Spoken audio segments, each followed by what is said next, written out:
If we look at psychological research on what makes faces attractive, one of the things that comes up is averageness of faces. People have morphed different photographs together, and those that represent the most average face tend to be rated the most attractive.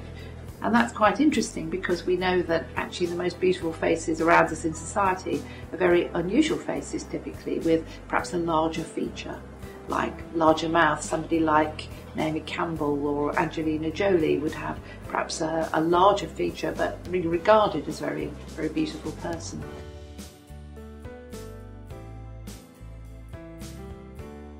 So it's not averageness perhaps that's so important, but could symmetry be important? And certainly if you think about symmetrical faces, symmetry is a marker in biological terms for healthiness. So we see in the animal kingdom that animals have a marked asymmetry, like an asymmetric tail, tend to be excluded by the group. So there may be a biological drive towards symmetry, which we follow up in makeup by just trying to shade or shape our faces to take out the asymmetry in our own faces. All faces are asymmetric. None of us have a perfect face, and makeup is quite a fun way of just creating a symmetry that's associated with attractiveness.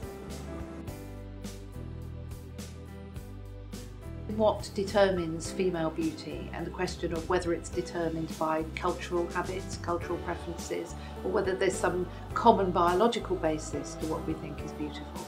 And if we look at studies of different faces, particularly the difference between male and female faces and the changes that happen at puberty, you can see that facial changes or shape changes are accompanied by large jaws for men, for example, heavier sort of set face. For a woman, there's a narrower chin.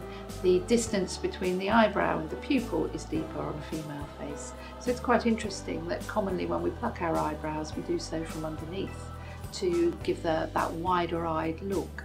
And we don't know why we're doing it, but actually there's a very good biological basis. We're feminising our face, making ourselves look more female, more attractive.